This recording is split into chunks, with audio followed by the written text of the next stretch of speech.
Alright, YouTube, this is Exploring on Two Wheels, checking in. I know it's been a minute since we last talked and I posted a video. Life got kind of busy for a bit there. Lots of big changes happening. So, I don't know if I mentioned in my last video, I was in the process of applying for and interviewing for a new job. So, you know, life got crazy. The job I applied for, the good news is I got the job. I'm actually in the training program now. I have left H&R Block. I've left the income tax racket.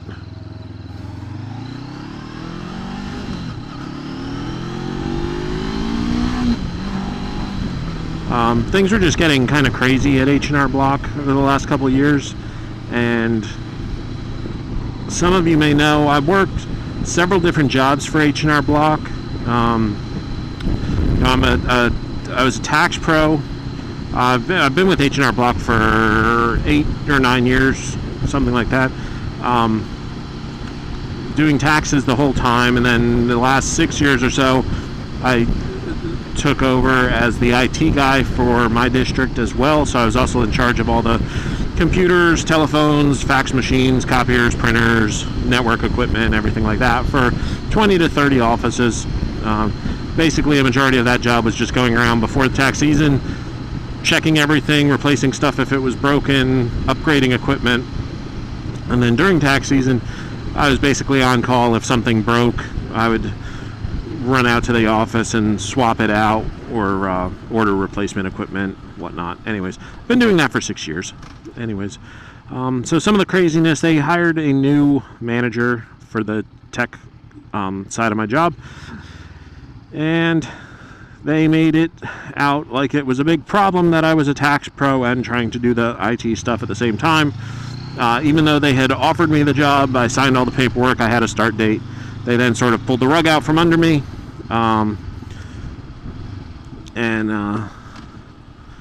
Anyways, they made it a big deal. So that was all going on at the same time. Luckily, this other opportunity had presented itself. So what happened was, over a year ago, I had actually applied with this other company to be a financial advisor. Went through the interview process with them for it was about a 3-month process over a year ago, and it sort of all just fell apart.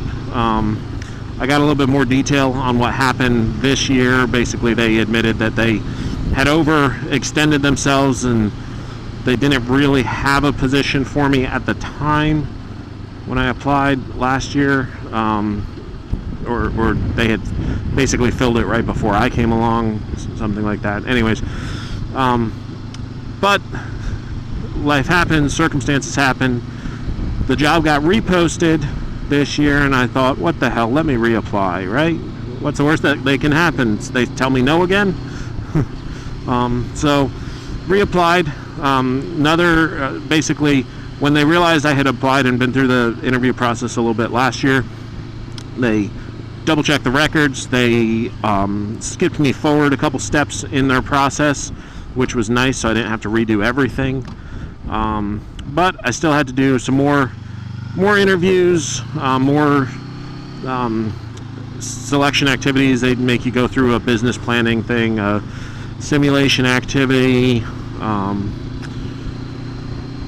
drug test, fingerprints, background check.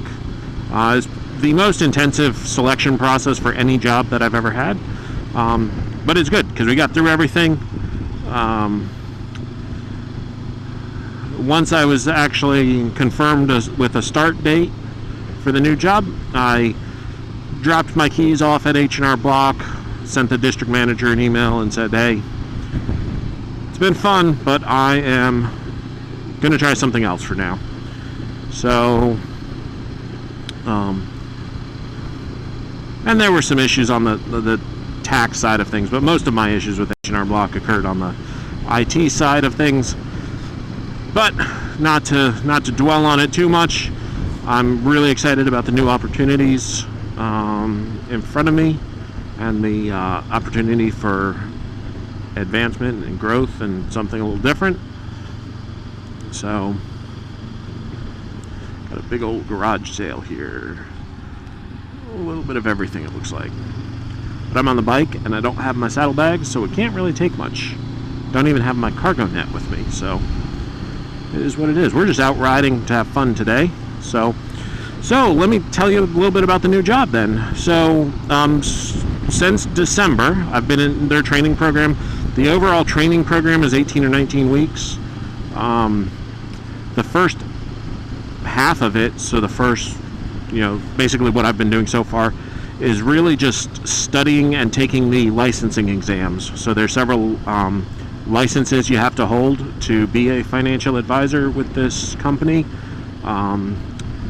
So far I've passed 2 of the tests. I've got 2 more to go, but the hardest test, the one they say is the hardest, is the one I passed already. That's the FINRA Series 7. It's your General Securities Representative license, so it's basically your stockbroker license.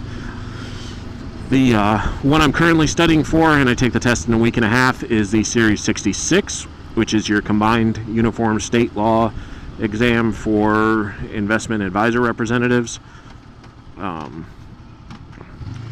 then after that one, the last one I'll have is the state of Florida 215 insurance license to be able to offer life insurance, long-term care, and annuities.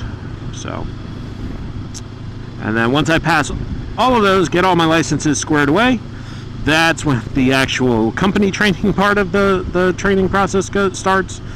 And so the way they do it is there are several other financial advisors who volunteer to run different parts of the training. So I'll be I'm supposed to get more information, I think, this week, as far as what all that entails, but I know some of it's going to be going out to offices, some of it's going to be video conference kind of training, some of it's just pre-recorded videos,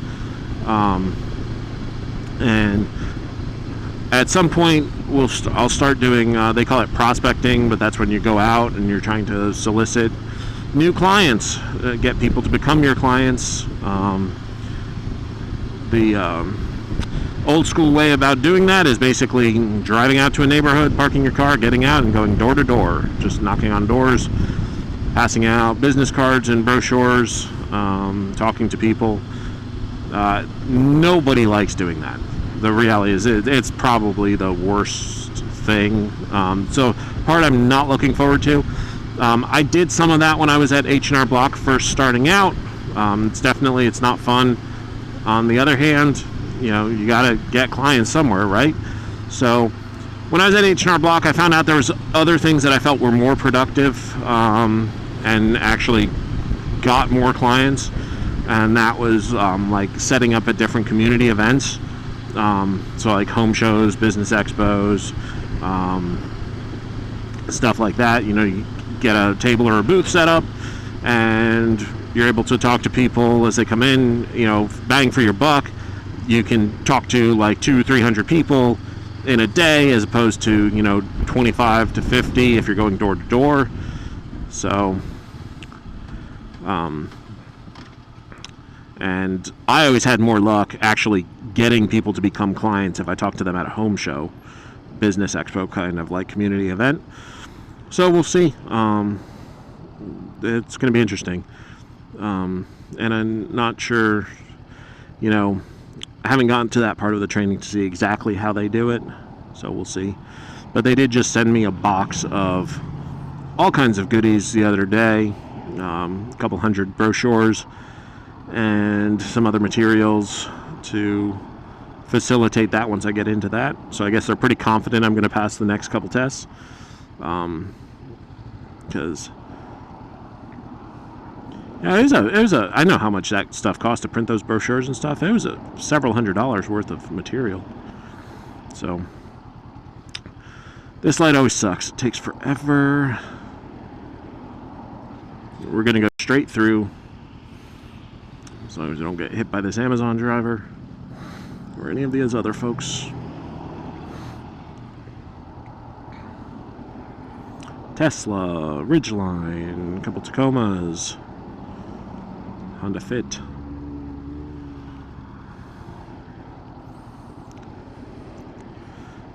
So, anyways, if all goes well, by mid-April, I'll be out in an office and actually working at that point, getting clients, getting business rolling, and of course, there's more on-the-job training once that starts. I'll be working out of an office with an experienced financial advisor.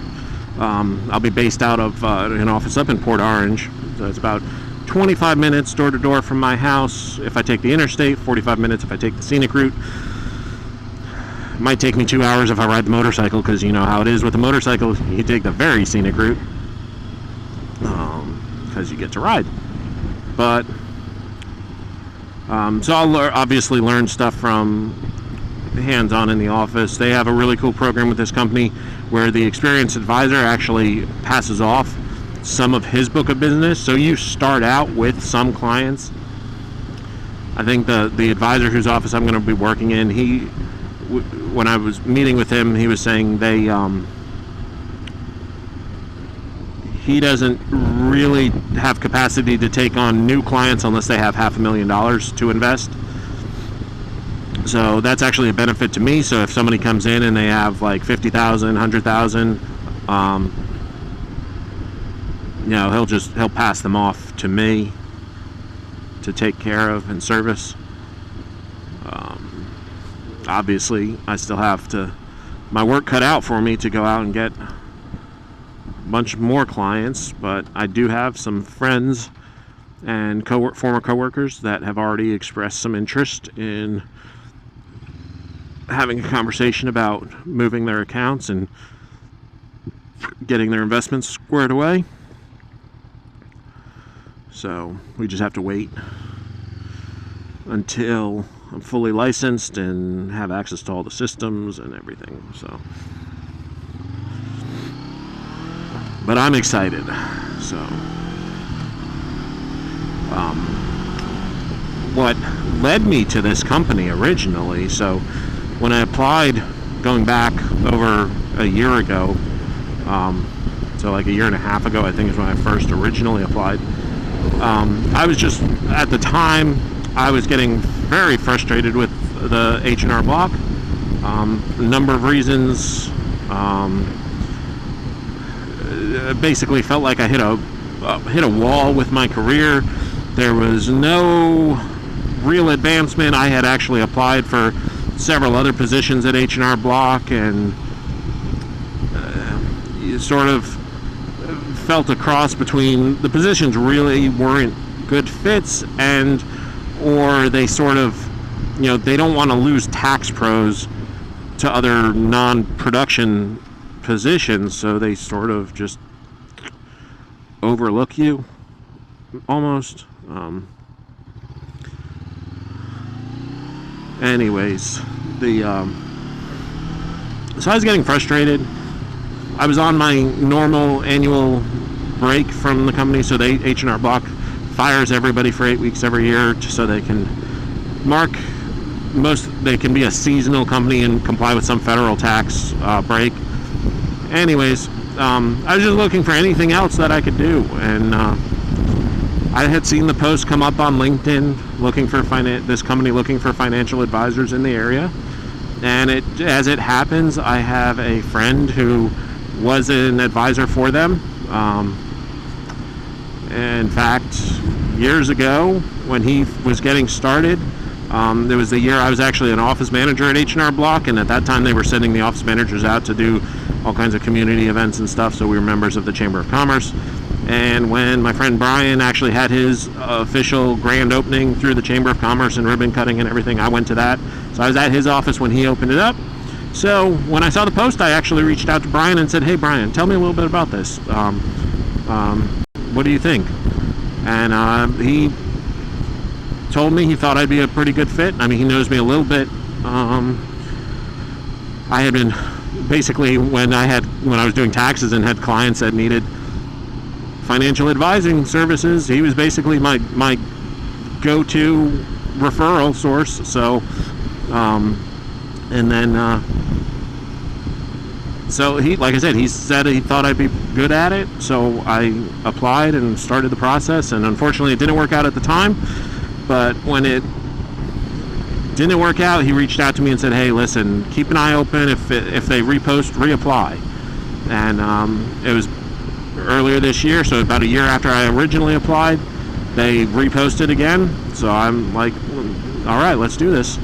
Reposted and reapplied, and this time made it further through the selection process to where they offered me the job. I accepted, dropped my keys off at the old job, resigned my old positions, and started training.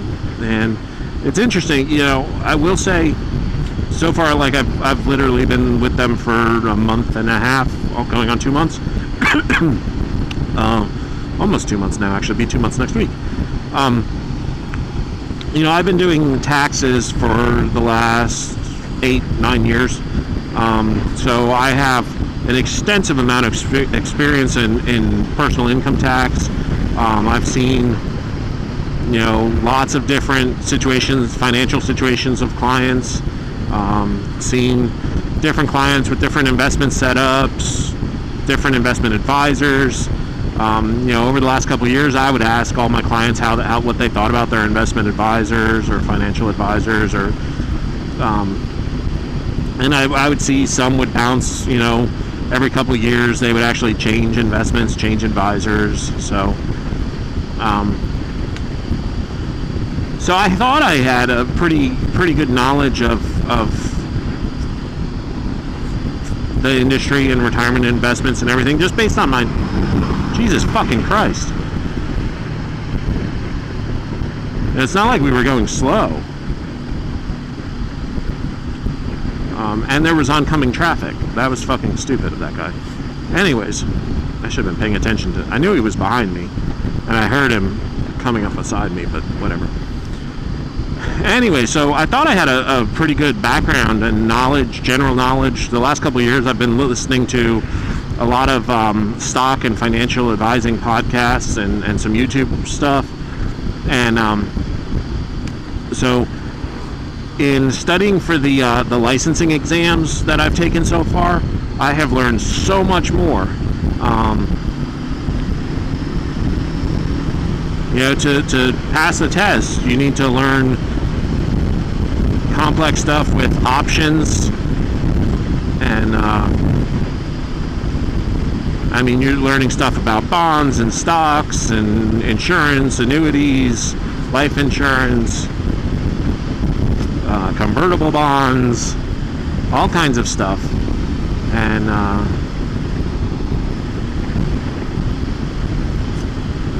you know, studying suitability and risk assessment for different investments. So it's been really interesting. It's been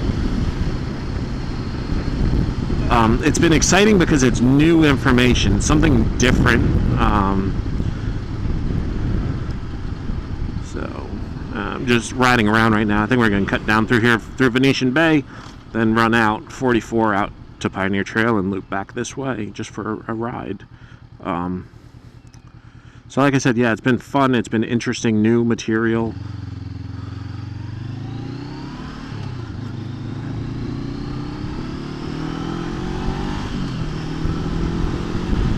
And these tests I had to take, they are, I will say, they are not easy.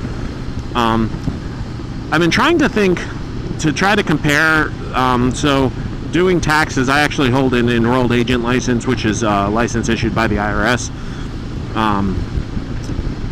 To get that license, there was 3 tests that I had to pass that are administered by the IRS, and basically you go to the same company testing site that I had to go through for the securities exams.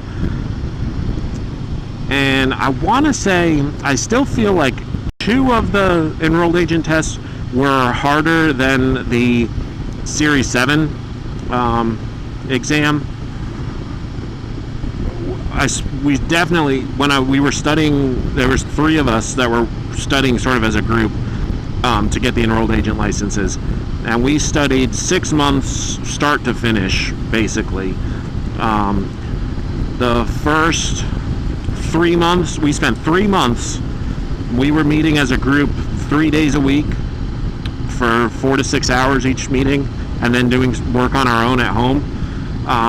So 3 months, 3 days a week is what it took to study for the first enrolled agent exam, and then another 2 months for the second one, and then the second exam that we took, it was like a month. That one was the easy one, and then the last one we spent the rest of the time studying for before we took the last exam. So I think it was on the actual exam, I don't know if she's crossing or not. She's standing way back there. She's probably trying to cross, but if she was up by the road, that'd be one thing, but I don't know if she's just standing there watching. Anyways, if you actually look at what the enrolled agent exams are, it was the part 1 and part 2 are the hard ones. Part 1 is general income tax. Part 2 is corporations, partnerships, trusts, and estates. And then part 3 is just representation, but you don't have to take them in order. So most people take part 1, get that one out of the way, take part 3 because that's easy, and then you buckle down and study the corporate and partnership stuff.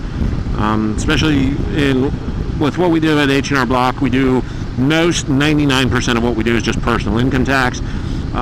So we can do corporations, partnerships, trusts, and estates, but we don't really, in my office, we don't really see much of that. I did had a couple clients that did S corporations, a couple that did partnerships, a couple odd things like nonprofits and HOAs take different tax returns. But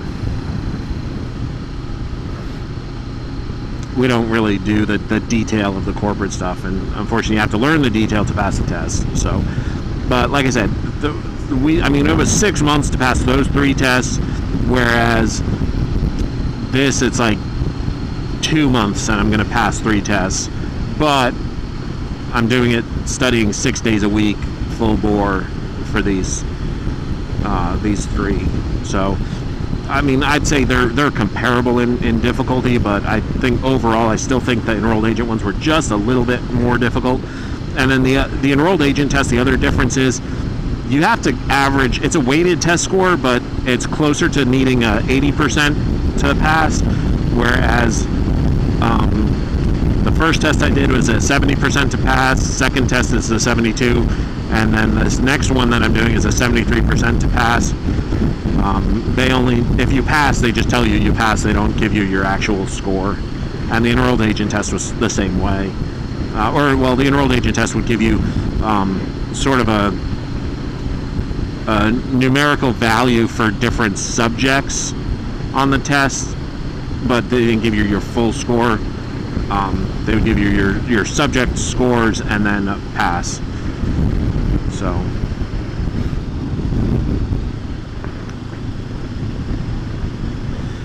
but my plan is to keep my enrolled agent license active, just to have it on the side, because I don't want to do those tests again. So I just have to make sure I continue to take the required continuing ed. I could have gone through that faster, but there was some loose sand.